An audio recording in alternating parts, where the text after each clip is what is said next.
What do we know about monitoring-based commissioning? Or what do we know about energy efficiency, rather? We know that it helps our buildings and our environment. We know that we can purchase higher efficiency equipment than is the standard. We know that we can make adjustments to the equipment we already have. Things like retro commissioning fall in that category. And we know that the utilities offer us incentives for a lot of these types of work. But there's also a lot that we don't know, believe it or not.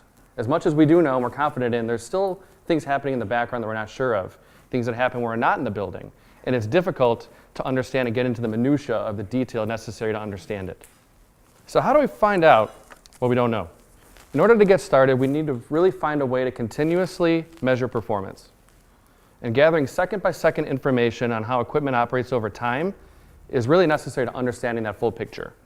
And one way that we can do that is by pursuing monitoring-based commissioning. So a little history lesson. I like to draw straight from Lawrence Berkeley National Lab report from 2009. It's a bit of a dated report, but I really feel like it's foundational in understanding monitoring-based commissioning. It provides a lot of key concepts that are applied there. Speaking of keys, one of the key concepts here is an energy information system. This is kind of the brains behind the operation. It's an extension of your building automation system and operates independently of it and doesn't really override those systems. The second step is a retro commissioning approach, which takes information gathered from the EIS and applies it to savings. And then the third, real fast, is ongoing commissioning to make sure things are happening. So we really need to focus on the trees to the forest here, right? Lots of details, and it takes a periodic approach from retro, and it makes it a full-time measurement-based way to identify problems and opportunities. So you really need to distinguish between anomalies and what's really going to help you find energy efficiency. So it can make you really feel like you're stuck in the matrix. Just so much information, it can be mind-boggling. But monitoring-based commissioning really combines an ongoing building energy system monitoring approach with standard retro commissioning practices in the aim of gaining substantial persistent energy savings. So what's that performance look like?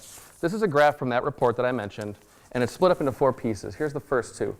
Retro commissioning is a periodic approach, so it's done once and can kind of fall out of calibration every couple of years, maybe 3 to 5. Monitoring-based commissioning extends that approach and keeps those savings pretty stable over time. Once implemented, monitoring-based commissioning finds a delta of energy efficiency right away and then continues to find energy efficiency opportunities over the life of that system. So why do it? If you're not convinced yet, energy efficiency over time, energy savings over time, continuously calibrating your building and ensuring the persistence in those savings. So really the definition or difference between retro commissioning and monitoring is retro commissioning gives you maybe 3 to 8% on average in a single year and can continue to take that off of the top end. But monitoring-based commissioning kind of gives you a 5% at first and then continues to do so year after year. Continuously calibrating your building. You want to be able to detect and find lurking issues that have gone unaddressed and continue to diagnose maintenance issues before they become problematic. I would say by having this mechanism in place for the persistence in savings, you're ensuring all those hard-earned thousands of dollars that you're investing with companies and software are going to maintain energy savings over time. So a quick example, don't get too bogged down in the network feedback loop here, but say you have a temperature and it can fall within the range that it's meant to, or it can fall out of that range. Your system will operate accordingly to correct that, but the energy information system can help you diagnose whether or not that's a lurking issue that is something small that you can fix, or if it's really going to pursue and help you pursue energy efficiency. Although any building can pursue monitoring-based commissioning, it's not for the faint of heart, and so it can really feel like you're drinking from the fire hydrant. And so there's a lot of information to be processed, and between selecting a software system and a vendor who can help you use it, there's a lot of things to keep in mind. Really, any building can pursue monitoring-based commissioning.